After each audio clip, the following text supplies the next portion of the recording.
Marcus moved through the kitchen like he was born there. By 5 o'clock every evening, he'd already tied the same worn-out apron around his waist, its cloth stained with years of tomato sauce, curry powder, and countless memories. The stove's pilot light blinked on as he adjusted the burner, and he set a large, heavy pot on it, its surface scratched from years of stirring stews and soups.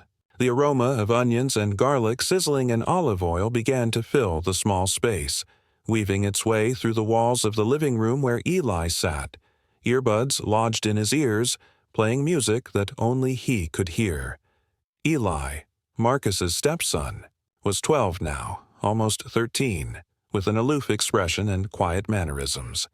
He would come home from school, drop his backpack by the front door, and retreat to his bedroom to change into sweatpants and headphones. He never lingered in the hallway, never asked what was for dinner or offered to help. Marcus didn't mind. He understood the awkwardness that came with a new stepfather. He remembered being that age once, carrying anger and confusion like a heavy coat that refused to be taken off. "Marcus, do you need anything?" Eli's voice called out from down the hall, muffled but clear enough. He poked his head around the doorway, eyes flicking toward the countertop where vegetables waited to be chopped. Marcus shook his head, gave a small smile, and continued slicing bright green bell peppers into thin strips. The rhythmic thud of the knife against the cutting board became a comforting beat, almost a meditation, as he measured spices, reached for the wooden spoon, and began stirring. Outside, the sun dipped lower, stretching long orange beams across the kitchen floor. Marcus glanced at the clock, its digits glowing faintly in the dimming light. 5:30. He wiped his hands on his apron and arranged plates on the small table.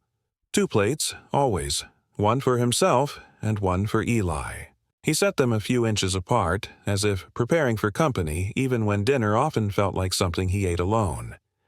He remembered the first time he tried to cook for Eli. It was spaghetti night, a simple recipe his own mother had taught him when he was a teenager, learning how to be a provider in a world that sometimes felt indifferent.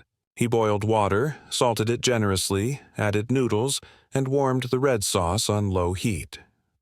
When he called Eli down, hopeful, the boy came down, eyebrows raised. "Thanks," he said, voice distant. The boy poked at the noodles, loaded sauce on one side and plain pasta on the other, as if trying not to commit to the flavor. Marcus sat beside him, pushing noodles with his fork, saying things about school that gently nudged conversation. Eli remained quiet, eyes trained on his plate. But Marcus kept cooking, week after week, hoping to build something steady. Now, as he placed a vibrant, steaming bowl of chicken and vegetable stir-fry on the table, he breathed in deeply, savoring the scents: ginger, garlic, soy, and a hint of sesame oil. Each aroma felt like a small victory, an attempt to weave connection through flavors.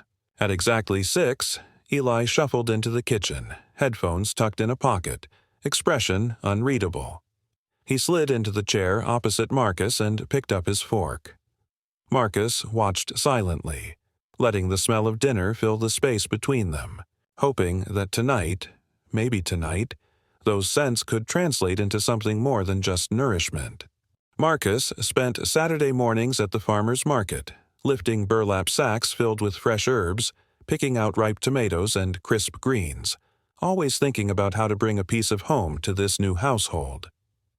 On Mondays, he made pot, roast, beef seared until the edges caramelized, then slow simmered with carrots, potatoes, and onions until the meat fell apart at the slightest touch.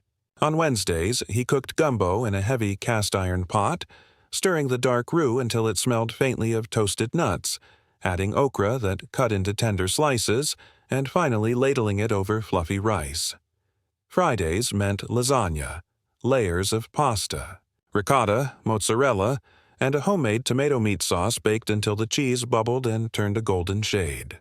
Each dish represented a piece of Marcus's past: his grandmother's kitchen in Mississippi, Saturday dinners with neighbors in Alabama, summertime cookouts where everyone pitched in to grill, laugh, and share stories. Eli rarely lingered at, the table. He would come down, push a plate toward himself, and scoop a small bite. His face would go blank, as though trying to locate a memory that matched the taste, but finding nothing. Once, when Marcus asked if Eli missed anything from Oregon, the boy shrugged and said he didn't care. Marcus tried not to take it personally. He thought maybe Eli was still adjusting. A kid from a small town, suddenly living in the bustle of the city, with a stepfather who seemed to treat every meal as a chance to connect. But when Eli politely asked for condiments, ketchup for the roast, hot sauce for the gumbo, it stung like rejection. How could someone not appreciate the time and love behind seasoning each bite? After dinner, Marcus would clear the plates, alone. Sometimes he sat at the table with his chin resting on his folded arms, watching the empty chair across from him. The silence felt heavy, like a cloud that refused to move. He thought about all the nights he ate greasy fast food on the way home from long shifts, imagining that one day he'd have someone to share the table with. Now he did, but Eli's indifference reminded him of a time when meals didn't mean connection. They were just a necessity. Marcus believed that through food he could build trust. If Eli knew that each green pepper was chopped with care, that each spice was measured to perfection, maybe the boy would come to understand that this was more than dinner. It was welcome. Sometimes Marcus tried to recreate dishes from Eli's childhood. He learned that Eli once loved a simple chicken noodle soup with wide egg noodles, carrots cut on the diagonal, and a sprinkle of parsley. Marcus found a magazine cooking guide online, memorized the recipe, and spent an entire afternoon making broth from scratch. When the bowl arrived at the table, Eli's eyebrows flicked up and the boy whispered, "It tastes like home." For one moment, Marcus felt something shift, a glimpse of gratitude in Eli's eyes. But the next day, Eli went back to grabbing cereal for dinner, headphones on, avoiding the kitchen altogether. In his own mind, Marcus knew he couldn't force appreciation. He cooked anyway, day after day, living by a simple belief. Nourishment wasn't just about calories. It was about memory, about solace, about speaking without words. He pictured Eli growing older, understanding someday that the smell of gumbo carried warmth, that the slow-roasted meat meant someone cared. Until then, Marcus would continue to set 2 plates each night, even if one remained half-eaten. He believed presence mattered more than applause, and that sometimes love sat quietly across the table, waiting for acknowledgement. Marcus wasn't simply following a recipe when he stood at the stove. He was carrying the weight of his past in every chop, stir, and simmer. As a child, he had known hunger more intimately than most kids his age. He remembered the nights when he and his younger sister would lie awake, listening to the hollow echo of their growling stomachs. Their mother worked 2 jobs, and the pantry often held little more than a can of beans and a loaf of stale bread. Marcus learned early how to transform those few ingredients into a meal that, at least for a moment, made them feel safe. He discovered that a dash of cayenne pepper could wake up tired beans, that a pinch of sugar could balance acidity in tomato paste, and that even a thin slice of bread could be toasted to create crumbs that added texture to a soup. Each of those lessons became a piece of a larger truth. Food could carry love. Today, as an adult with a steady job and a home of his own, Marcus felt compelled to reclaim that feeling for his family. When Eli moved in with him, Marcus understood that the boy came with his own baggage. New city, new school, a stepfather whose identity was still a mystery to him. Food, Marcus believed, could be the bridge between those unknowns. He wanted to offer more than sustenance. He wanted to offer belonging. He wanted to show Eli that a plate of warm rice topped with homemade stew was not just a meal. It was a message that said, "You matter." Marcus took pride in planning each week's menu as carefully as someone might plan a celebration. Tuesdays, he would make a simple curry with chicken. He marinated overnight in yogurt, garlic, and a blend of spices that he ground himself. The scent of turmeric and cumin would fill the doorway, tempting Eli out of his room to at least peek. On Thursdays, it was vegetable jambalaya, rice cooked in broth with onions, bell peppers, celery, and a hint of smoked paprika that reminded Marcus of his grandmother's backyard gatherings. Every ingredient was chosen to spark conversation, or nostalgia, even if only in Marcus's mind. In those quiet moments, when Marcus stirred a pot or sliced vegetables, he reflected on what it meant to have so much more than he ever did. He thought about his grandmother's stoop, where she sat shelling peas beside him, humming hymns softly as the sun dipped below the horizon. He remembered how she taught him that sharing food was a way to share hope. That memory drove him to do this again and again, even when Eli barely ate, even when the plates returned half empty. Marcus knew that patience was part of love, and that a single simmering pot could eventually teach understanding. One evening, he added a small note beside Eli's plate. "I'm here whenever you're ready." He tucked a line in his mind, to remind viewers to subscribe if they wanted more stories about how small acts of care could change lives. He didn't know if Eli would ever read that note out loud, but the act of writing it felt important, another way of saying, "You're seen." Behind every meal Marcus cooked was the simple desire to give something he himself had lacked: a sense of security.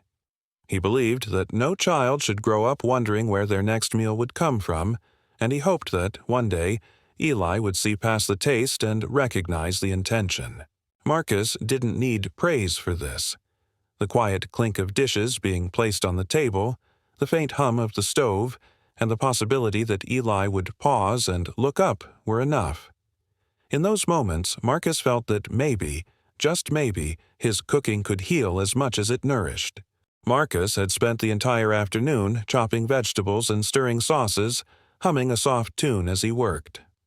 The kitchen window was open, letting in a warm breeze that carried the faint scent of jasmine from the neighbor's garden. He had chosen to make lemon pepper chicken that night, tender pieces marinated in lemon juice, black pepper, garlic, and a hint of honey, hoping the bright flavors would entice Eli to try a few bites. As he finished plating, the golden light from the setting sun painted the countertops in hues of orange and pink. Marcus placed 2 bowls on the table, arranged utensils neatly beside each, and took a deep breath, waiting for Eli's arrival. Eli appeared in the doorway a few moments later, his headphones hanging around his neck. He wore a hoodie and sweatpants, his shoulders slightly hunched as if bracing against something unseen.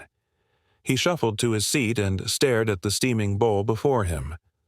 Marcus watched intently as Eli lifted his fork, spearing a small piece of chicken, and then paused. Silence stretched between them like a fragile thread. Marcus cleared his throat softly and asked, "So, how's the chicken tonight?" His voice was steady but gentle, filled with quiet hope. Eli lifted his gaze, his expression unreadable, and after a beat, he said, "Honestly, it's not even good." Those words hung in the air like a sudden chill. Marcus felt his heart tighten, as though someone had squeezed it with invisible hands. He blinked, unsure he had heard correctly. He tried to mask the flicker of hurt in his eyes, but it burned there all the same. He reached for the bowl as if to push it aside, but froze, his fingers hovering above the rim. Silence wrapped around them, thick and oppressive. Eli looked down, chewing slowly as if trying to taste something he hadn't noticed before. The words echoed in Marcus's mind. Not even good. Marcus kept his face calm, refusing to let disappointment show, but inside, his thoughts raced. He recalled how he had spent hours selecting the freshest lemons at the market, how he had wiped his brow while marinating the chicken, ensuring each piece was coated in zesty flavor. He remembered his own mother's pride when he first learned to cook, the way she would smile as he flipped pancakes without burning them. And now, his own stepson dismissed his efforts with those simple, brutal words. The sting of rejection felt sharper than he expected.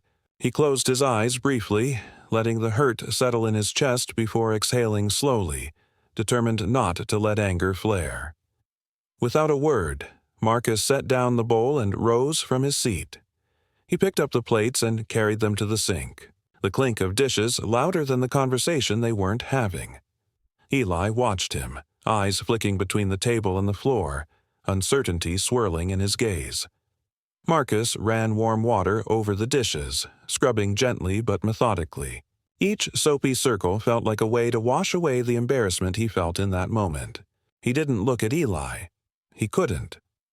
Instead, he focused on the task, letting the simple rhythm of cleaning serve as a buffer against the pain. After a long stretch of silence, Eli finally stood and slipped out of the kitchen, heading back, toward his room. The lingering scent of lemon and pepper hovered in the air, now tinged with regret. Marcus finished rinsing the last plate, then leaned against the counter, closing his eyes and pressing a hand to his forehead. He thought about the countless meals he had prepared, each one an unspoken promise of care. He wondered how to bridge the gap that had suddenly yawned between him and Eli. In that quiet moment, he resolved to keep cooking, even if the hurt remained. He believed that one day the food he made would speak louder than words, and maybe, just maybe, Eli would listen. The next morning, Marcus woke before dawn, the silence of the house pressing against his ears. He went to the kitchen to prepare breakfast, 2 bowls of oatmeal topped with fresh banana slices and a drizzle of honey. As he stirred the oats, he felt the absence of last night's familiar routine. Eli didn't appear at 6:30 as he usually did. Instead, Marcus heard the soft hum of music through Eli's closed door. He set out 2 mugs of coffee, black for himself with a splash, of milk for Eli, and carried them onto the small balcony where the sky was just beginning to lighten. He took a sip and let the warmth spread through him, gathering strength for the day ahead. Later, near midday, Marcus returned to planning dinner. Hours earlier, he had sketched a menu in his mind, a hearty vegetable soup loaded with carrots, celery, and sweet potatoes served alongside warm, crusty bread he baked that morning. Normally, he would have hummed as he chopped, but today his movements were careful and measured, as if afraid to break the fragile quiet that hovered over the house. Eli emerged from his room only when the sun was high, slipping past without a word. He carried a backpack and headphones, his expression unreadable. He took the milk from the counter, poured a small amount into his coffee, and left again before Marcus could ask how his day had been. As afternoon progressed, Marcus began chopping vegetables: crisp orange carrots, pale green celery, and deep purple onions. He chopped each ingredient deliberately, letting the knife's steady rhythm give him focus. Every few minutes he glanced toward the hallway, half expecting Eli to emerge and ask for a taste or a comment. But Eli remained upstairs, the only sound the dull thump of music against his closed door. Marcus felt the tension coil tighter in his chest. The soup's aroma, usually something he looked forward to sharing, now felt like a question without an answer. When the soup finished simmering, Marcus ladled it into 2 bowls. He had always believed that sharing a meal could break walls, but tonight the bowl across from his would likely remain undisturbed. He set the table and placed the bowls down gently. Then he waited. The minutes stretched and the sky outside faded from gold to deep blue. Finally, Eli shuffled down the stairs, his face framed by the dim light from the doorway. He glanced at the bowl, swallowed, and said, "I'll just grab something later." He rushed past Marcus, leaving the lid on the pot, unsealed, steam, curling into the air. Marcus watched the back of Eli's hoodie disappear down the hallway. He stood in the kitchen, bowl in hand, and took a small sip of the soup. It was warm, comforting, but tasted bittersweet to him. He carried his bowl back to the table and sat alone, spoon in hand, eating slowly while listening to the ticking clock on the wall. He thought of how, only a week ago, Eli might have hesitated, then joined him at the table. Now, the empty chair felt larger than the small apartment. After finishing his soup, Marcus cleared the dishes and sat at the counter, Reflecting on the meal, he thought about every careful step he had taken, searching for the freshest ingredients, adjusting seasonings to balance flavors, and even kneading the bread dough until it was just right. He wondered how long Eli's silence would last and whether he had done something wrong. Still, he believed that consistency was key. He reminded himself that healing sometimes required time, and that a simmering pot could eventually become a bridge. Hours later, Eli returned, the glow of the street lamp spilling through the hallway. He paused at the kitchen entrance, looking from Marcus to the clean counter. Without a word, he drank the rest of his coffee, set the mug down, and disappeared into his room. Marcus closed his eyes, leaning against the counter. He felt the weight of unspoken words, but also the faint resolve that tomorrow he would cook again. He would show up, bowl in hand, hoping that one day Eli's fork would meet his halfway. One crisp morning, Marcus was already awake, sun barely peeking over the rooftops as he gathered flour, eggs, milk, and a hint of vanilla extract to make pancakes. He worked quietly, each action deliberate. He measured the flour into a bowl, tapped an egg against the rim, whisked the batter until it was smooth, and lit the griddle. The air filled with the sweet promise of batter sizzling on the hot surface. Normally, Eli would still be sleeping, but today Marcus felt a gentle tug at his heart, as though something had shifted between them. Just as Marcus flipped the first golden pancake with practiced ease, he heard footsteps on the stairs. Eli descended, his hoodie pushed back so that his hair fell across his forehead. He paused at the doorway, watching the steam rise from the pan. Marcus didn't look up. He poured the next cup of batter with a calm rhythm. Eli shuffled forward, eyes fixed on the griddle, then finally spoke in a low voice. "You always make pancakes like this on Saturday? Or is today special?" Marcus turned slightly, offering a small, knowing smile. He gently slid the stack of pancakes onto a plate and carried it to the small kitchen table. The aroma of warm butter and maple syrup filled the room. He set a bowl of mixed berries beside Eli's place and pushed the plate to him. Then he took a seat across from Eli, watching the boy's fingers hover above the pancakes. There was a vulnerability in Eli's expression, something unguarded, as if he weighed his next words carefully. Eli took a deep breath and picked up the fork. He stabbed a corner of the top pancake, lifted it, and bit down slowly. His eyes closed briefly, as though savoring the familiar taste. Then he set the fork down and exhaled, rasping out the words, "Your food. It's always been better than what I expected. I mean, I never said it before, but I'm sorry." He paused, gaze shifting to the table. "I didn't realize. I didn't think about how much work goes into it." Marcus felt a warmth spread through his chest, but he kept his expression soft and calm. He reached for his own fork and cut a square of pancake for himself, chewing thoughtfully before he asked, "Are you okay with breakfast today? Do you want more?" Eli nodded, picking up the fork again. The quiet between them felt different now, lighter with the possibility of connection. Eli sprinkled berries over his pancakes and took another bite, eyes meeting Marcus's. It was the closest thing to an apology he could manage without saying the word directly. Marcus leaned back and watched as Eli ate, remembering the countless times he had silently cleaned dishes alone, wondering if the next meal would be the one to break through. The sound of chewing was comforting, and Marcus thought that after all the missed dinners and unspoken frustration, this simple morning ritual was healing something fragile between them. He remembered his own father teaching him how to flip a pancake without splattering batter across the counter, the feeling of pride when it landed perfectly on the griddle, ready to be shared. Eli looked up, lifting a pancake speckled with syrup and berries. "Thanks," he said quietly. Marcus nodded, nodding back as if to say, "You're welcome, but also, I appreciate you saying it." The sun climbed higher, turning the kitchen into a warm cocoon. As they ate, Marcus spoke about his plans for the day. Running errands, picking, up fresh produce later to plan dinner. Eli listened, occasionally offering a small comment, a question, engaging in a way he hadn't before. After the last bite, Eli pushed his plate away, leaning back in his chair. He let out a small sigh, muscle tensions easing in his shoulders. Marcus reached across and placed a hand on Eli's, giving it a gentle squeeze. Eli didn't pull away. Instead, he met Marcus's eyes and managed a faint smile.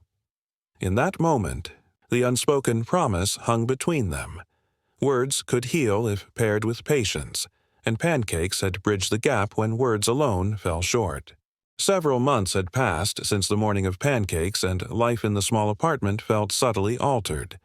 The table still bore 2 places each evening, and Marcus remained steadfast in his routine of cooking dinner at 6. He prepared familiar dishes, gumbo, pot roast, vegetable curry, always with the same careful attention to ingredients and seasoning. The aroma of garlic and onion still drifted through the rooms, but now it carried something extra. Possibility. Eli had begun to linger at the table more often. He didn't always eat every bite, but he sat long enough to ask quiet questions about the day or comment on a spice he detected in the soup. It wasn't dramatic, but Marcus noticed. One evening, as he plated a fragrant bowl of turmeric chicken with roasted sweet potatoes, Eli came downstairs early, his school bag slung over one shoulder. He hovered near the counter, watching as Marcus sprinkled fresh cilantro over the dish. "That looks good," Eli said, his voice soft. He pushed, a strand of hair behind his ear, examining the vibrant colors on the plate. Marcus offered him a smile and set the bowl in front of him without a word. Eli took his seat and lifted a forkful of chicken. As he chewed, his eyes briefly met Marcus's, and then he said, "Thank you for making this. It actually tastes really good." Those words were simple, but Marcus felt them deeply, like a bridge finally connecting 2 distant shores. Over the next few weeks, Eli's involvement increased. On Thursdays, when Marcus made vegetable jambalaya, Eli nudged him with a suggestion. "Next time, maybe add more bell peppers? They're my favorite." Marcus nodded and made a mental note. When he tried the tweak, he saw Eli smile as soon as the dish was set before him. The small change felt like a victory, as though Eli's voice had finally become part of the shared ritual. One quiet Sunday, Eli offered to help. He entered the kitchen carrying a cutting board and knife. Marcus raised an eyebrow, surprised, but welcomed him. Together, they chopped onions and tomatoes for a simple salsa to accompany chicken tacos. They worked side by side, the click of the knife on the board echoing in the stillness. At one point, Eli hesitated, then handed Marcus the bowl of salsa. "Here," he said. "I think that's enough pepper." Marcus tasted it, nodded, and smiled. "Perfect," he replied. It was a new kind of conversation, one spoken through ingredients, and shared tasks rather than words alone. As spring turned toward summer, Eli confessed that he had talked to a friend at school about how his stepfather cooked every night. "They couldn't believe it," he said, cheeks flushing with a shy pride. "They said, 'Your dad cooks.' And I said, 'Yeah, and it's not just food, it's him showing he cares.'" Eli's voice caught slightly on the last words. Marcus felt a lump in his throat, thinking back to the early days when Eli refused to eat anything more than cereal. Now the boy was defending him. Evenings grew warm and windows stood open to let in the scent of jasmine and freshly cut grass. Marcus still prepared each meal with care, and Eli still sat at the table, now sometimes telling stories about his day or the latest video game he was playing. Their relationship had shifted from guarded silence to comfortable companionship. The plates they shared held more than nourishment. They held understanding, respect, and the steady rhythm of presence. One night, after a simple meal of grilled fish and sautéed vegetables, Eli paused before heading to his room. He turned to Marcus and said quietly, "I know I was harsh at first. I didn't see it. But now I do. Thanks for sticking with me." With that, he slipped away. Marcus stood in the kitchen, looking at the dishes they had used, and felt contentment bloom in his chest. He believed that love wasn't always shown in grand gestures. It could be measured in the way someone set the table night after night, in the warmth of a shared meal, and in the silent understanding that neither of them had to eat alone again